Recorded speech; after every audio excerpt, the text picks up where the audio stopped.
दोस्तों नमस्कार, आप सभी का स्वागत है आज की इस वीडियो में। यह वीडियो सीटेट डेडिकेटेड वीडियो है। आप में से जो लोग सीटेट परीक्षा की तैयारी कर रहे हैं, परीक्षा दिसंबर से जनवरी तक चलेगी, उसके लिए हम कुछ तैयारी आपके लिए शुरू कर चुके हैं और अब आपको रेगुलर क्लासेस मिलना स्टार्ट हो जाएंगी। क्लासेस का टाइम क्या होना चाहिए, दोपहर 12 बजे या फिर रात्रि के 9 बजे, आप हमें कमेंट करके बताइएगा। बाकी रिकॉर्डेड वीडियो आपको मिलेंगे। कुछ ऐसी थ्योरीज हैं जो CTET, UP TET, super TET तीनों में काम आएंगी। उसके लेक्चर वीडियो 10-10, 12-12 मिनट की वीडियोस अपलोड किए जाएंगे। इसलिए आप चैनल को सब्सक्राइब करने के साथ साथ बेल आइकन को ऑन करें। साथ ही साथ आप हमारा टेलीग्राम ग्रुप भी ज्वाइन करें। पहली बार में ही आप कैसे सीटेट को क्रैक करें, इस बार में बदलाव क्या हुआ है, तैयारी की शुरुआत कैसे करें, और बहुत सारे ऐसे भी बच्चे होंगे जिन लोगों ने सीटेट के साथ साथ यूपी टेट भी आवेदन किया है, तो एक साथ दोनों परीक्षाओं की तैयारी कैसे करें, इन सब चीज़ों पर हम बात करेंगे। ठीक है, टाइम मैनेजमेंट बहुत ज़रूरी है क्योंकि अब परीक्षा ऑनलाइन तरीके से होगी। इस बार बदलाव क्या क्या हुए इस पर भी हम बात करेंगे। सीटेट पास करने के बाद क्या करना होता है, तो सीटेट का जो सर्टिफिकेट होता है लाइफ टाइम वैलिडिटी के साथ होता है। ऑल इंडिया कहीं भी वैकेंसी निकलती है टीचिंग की, आप इस सर्टिफिकेट को अप्लाई करके आप उस वैकेंसी में शामिल हो सकते हैं। पास होने के लिए जनरल कैटेगरी के लिए 90 अंक होने चाहिए, अदर SC ST OBC के लिए 82 अंक होने चाहिए। ये है पासिंग मार्क्स। अभी तक कोई माइनस मार्किंग नहीं है। क्या पिछले प्रश्न रिपीट होते हैं? बिल्कुल, बहुत सारे ऐसे प्रश्न हैं जो रिपीट होते हैं, एकदम एज इट इज़ क्वेश्चन आ जाते हैं। तो ज़रूरी ये है कि आप प्रीवियस ईयर के पेपर को अच्छे से हल करें। तैयारी कैसे करना है ये भी हम बताएंगे। किताब कौन सी खरीदें, तो देखिए किसी एक किताब में अच्छा मैटर नहीं होता है, बट अगर आप एक किताब को ला चुके हैं मार्केट से, कोई भी किताब हो, उसको अच्छे से पढ़िएगा, ना कि आप नई किताबों को कलेक्ट करके रखिएगा। कई बार क्या होता है, मार्केट से बहुत सारी किताबें खरीद तो लेते हैं बट उनको पढ़ते नहीं हैं, वो रखी ही रह जाती हैं, है ना। तो एक किताब को 10 बार पढ़िए। 10 किताब को एक बार पढ़ने से अच्छा है कि आप एक किताब को ही 10 बार पढ़िएगा। क्या पढ़ें क्या ना पढ़ें, इस पर भी हम बात करेंगे। सीटेट इसलिए खास है क्योंकि आने वाले दिनों में अब इन परीक्षाओं में भी नेगेटिव मार्किंग होगी और ये सीटेट पास करने के बाद आप एक स्टेप आगे बढ़ जाते हैं अपनी सरकारी नौकरी प्राप्त करने के लिए। शिक्षक भर्ती में आवेदन करने के लिए आप एलिजिबल हो जाते हैं। इसके बाद आपको KVS, DSSSB, KVS मतलब केंद्रीय विद्यालय संगठन, DSSSB मतलब दिल्ली स्कूलों में जो भर्ती होती है वहाँ के लिए, इसके अलावा आप यूपी सुपर टेट में भी आप आवेदन कर सकते हैं। तो अब हम बात कर लेते हैं यहाँ पर पहली बार कैसे क्रैक करें। हमने कैसे पास किया था।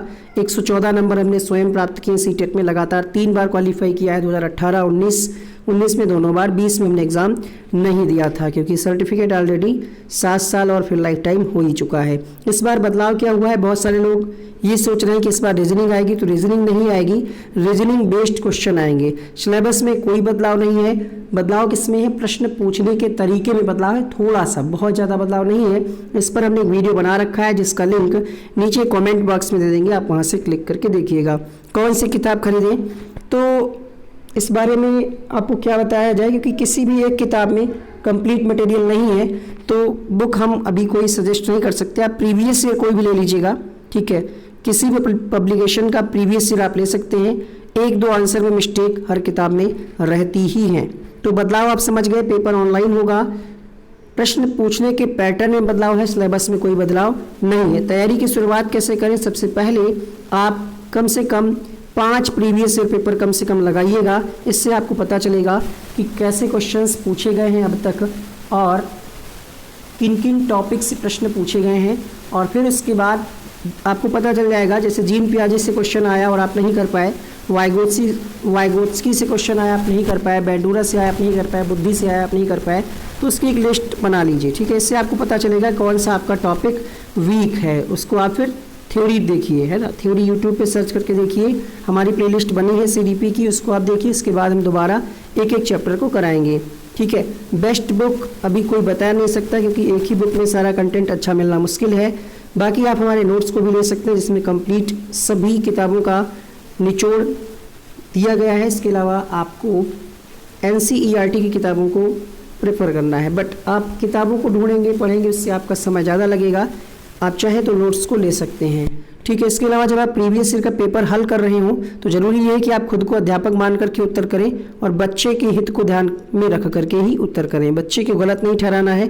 प्राथमिक स्तर का आप पेपर हल कर रहे हो तो ये माइंड में रखिएगा कि बच्चा 5 से 12 वर्ष के बीच में होगा, अक्सर जो है लाखों बच्चे गलती कर देते हैं लैंग्वेज को चूज़ करने में।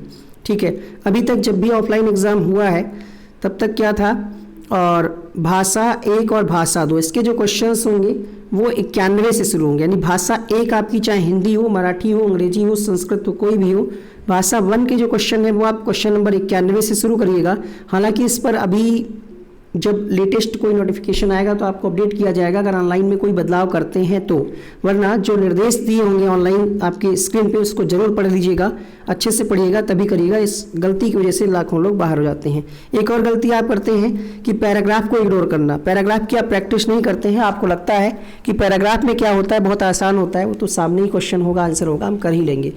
आसान होता है बट पेपर हाल में समय आपके पास कम होता है, कम समय में आपको ज़्यादा प्रश्नों के आंसर करने होते हैं, इसलिए आप पैराग्राफ की प्रैक्टिस करके जरूर जाइएगा। आप डेली मत करिए, वीक में अगर आप आधे घंटे भी पैराग्राफ को लगाते हैं, वीक में हम सिर्फ कह रहे हैं, वीक में आप 2-3 पैराग्राफ प्रैक्टिस कर लेते हैं तो हैबिट आपकी बन जाएगी। 30 नंबर का पैराग्राफ आना है, 15 नंबर लैंग्वेज 1 में, 15 नंबर लैंग्वेज 2 में, और ये बहुत ज़्यादा असफलता का कारण बन जाते हैं अगर आप इसकी प्रैक्टिस करके नहीं जाएंगे तो मात खा जाएंगे। आपको पता होगा पेपर 1 पेपर 2 में 3 सब्जेक्ट कॉमन ही होते हैं, 2 लैंग्वेज और CDP। ठीक है, बाकी गणित 30 नंबर की आती है, इसमें भी 20 नंबर लगभग पेडागोजी ही होता है 15 ही, लेकिन 5 क्वेश्चन और भी होते हैं इस बार, उसमें भी आपको पेडागोजिकल प्रॉब्लम्स ही देखने को मिलेंगी। EVS के लिए हम आपको चैप्टर वाइज करा देंगे, EVS 3, 4, 5 की किताबों से। लैंग्वेज की बात करें तो 1-1 घंटे की वीडियो में आपकी हिंदी कंप्लीट करा दी जाएगी। हिंदी ग्रामर बहुत अधिक नहीं पढ़ना है आपको, ग्रामर ज़्यादा नहीं पढ़ना है, क्योंकि ग्रामर के जो क्वेश्चंस आएंगे बेसिक क्वेश्चन होंगे, संधि विच्छेद, समास के और पर्यायवाची के, वो आप कर ले जाएंगे। तो बहुत ज़्यादा ग्रामर को आपको टाइम वेस्ट नहीं करना है।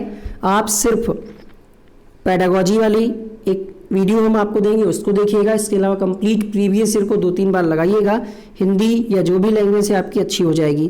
CDP की थ्योरीज हम आपको कराएंगे, प्रीवियस ईयर आपको करना है।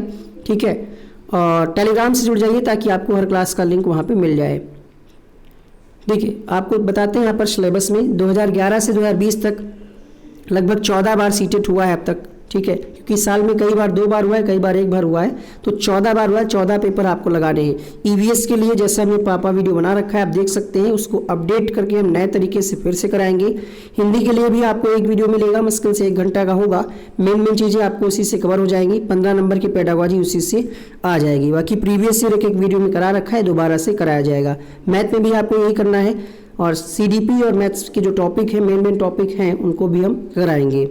ठीक है, तो क्या नहीं पढ़ना है, जैसे UP टेट के सिलेबस में आपका व्यक्तित्व वाला चैप्टर है, कथन वाले क्वेश्चन है कि सीखना विकास की प्रक्रिया है, इस प्रकार के जो स्टेटमेंट वाले होते हैं, ये कथन किसका है, क्रो एंड क्रो का है, बालकों की शताब्दी किसने कहा, इस प्रकार के क्वेश्चन CTET में नहीं पूछे जाते हैं। EVS में ज़्यादा किताबें खरीदनी नहीं है, अगर आप NCERT कक्षा 3, 4, 5 की पढ़ लेते हैं तो 15 में 15 नंबर आपकी उसी में से आ जाएंगे। ठीक है, मैप वाले क्वेश्चंस, रेलगाड़ी वाले क्वेश्चंस, 2 क्वेश्चंस ये भी आते हैं, तो इनकी भी आपको प्रैक्टिस करनी पड़ेगी। CTET मनोविज्ञान के इतिहास से क्वेश्चन नहीं पूछता है, ना ही पुस्तकें उनके लेखक से प्रश्न पूछता है, तो ये आपको नहीं पढ़ना है CTET के लिए, बट UP टेट में ये काम आएगा और सुपर टेट में भी। ठीक है, और ये कुछ ऐसे टॉपिक हैं, ये आपको बहुत अच्छे से समझना चाहिए, इसके नोट्स भी आपको बनाने चाहिए।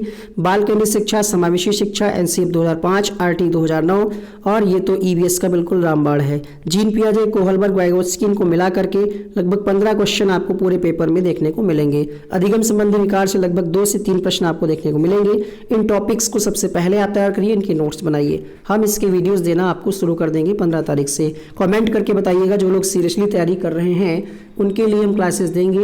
हालांकि बहुत व्यस्तता है, ऑलरेडी 6 से 7 क्लासेस हमारे चैनल पे चल रही हैं, बट CTET पे हम ज़्यादा काम इस बार नहीं कर पा रहे थे, बट अब प्रयास करेंगे कि कुछ आपको वीडियोस दिए जाएं। इसके अलावा अगर आपके मन में कोई डाउट है, कुछ फीडबैक देना चाहें तो आप बताएं, हम क्लासेस को कंटिन्यू करेंगे। थैंक यू सो मच इस वीडियो को अंत तक देखने के लिए। अब करना क्या है, आपको प्रीवियस ईयर को देखना है और थ्योरीज को देखना है, बस CTET आपका निकल जाएगा अच्छे नंबरों से। घबराने की आवश्यकता नहीं है। ऑनलाइन एग्जाम कैसे देना है उस पर भी हमने वीडियो बना रखा है, उसको आप देखिए।